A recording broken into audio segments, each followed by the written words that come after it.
Assalamualaikum warahmatullahi wabarakatuh. Halo semuanya, kembali lagi ke channel Nada Video. Pada video kali ini, saya akan menjelaskan tentang subnetting. Apa itu subnetting? Subnetting adalah proses memecah sebuah jaringan besar menjadi beberapa jaringan yang lebih kecil. Tujuan utama dari subnetting adalah untuk meningkatkan efisiensi penggunaan alamat IP dan mengurangi lalu lintas data yang tidak perlu dalam jaringan analogi sederhananya. Jika Anda memiliki sebuah apartemen besar atau jaringan utama, subnetting adalah proses membaginya menjadi unit-unit apartemen yang lebih kecil, subnet, dengan nomor unitnya masing-masing. Setiap unit ini bisa mengelola lalu lintas internalnya sendiri, sehingga tidak semua lalu lintas harus melewati pintu utama. Manfaat dari subnetting. Yang pertama, meningkatkan keamanan. Subnetting memungkinkan administrator jaringan untuk mengatur akses dan keamanan jika komputer dengan lebih efektif. 2. Meningkatkan efisiensi. Subnetting memungkinkan administrator jaringan untuk mengatur dan mengelola jaringan komputer dengan lebih efektif. 3. Mengurangi trafik. Subnetting dapat mengurangi trafik jaringan komputer dengan membatasi broadcast domain. Dari sini subnetting terbagi menjadi 3 kelas. Pertama, kelas C.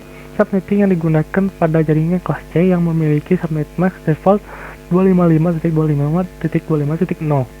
Dan yang kedua itu subnetting kelas B. Subnetting yang digunakan pada jaringan kelas B yang memiliki subnet mask defaultnya 255.255.0.0. Dan yang ketiga, subnetting kelas A. Subnetting yang digunakan pada jaringan kelas A yang memiliki subnet mask defaultnya 255.0.0.0. Cara kerja subnetting yaitu yang pertama, menentukan subnet mask. Subnet mask digunakan untuk menentukan berapa banyak bit yang digunakan untuk mengidentifikasi sub jaringan. Kedua, menghitung jumlah sub jaringan.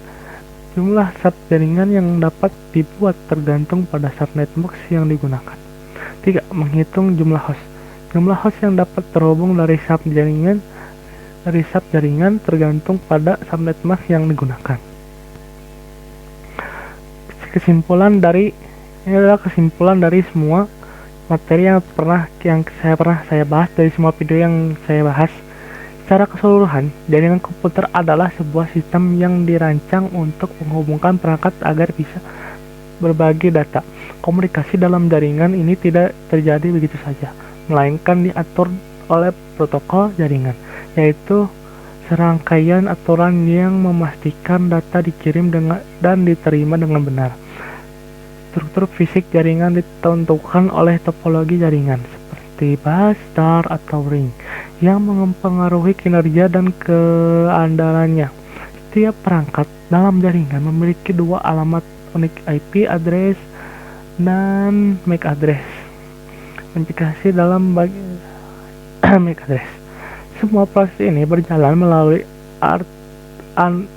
arsitektur berlapis yang disebut oscillator, yang memecah tugas komunikasi menjadi 7 tahapan. Dari aplikasi hingga transmisi fisik. Untuk mengolah jaringan besar dengan lebih efisien, gunakanlah subnetting, sebuah teknik untuk memecah jaringan utama menjadi bagian-bagian yang lebih kecil guna mengoptimalkan penggunaan IP dan mengurangi lalu lintas data. Sekian video saya hari ini. Dan terima kasih, sampai bertemu lagi di lain waktu. Wassalamualaikum warahmatullahi wabarakatuh.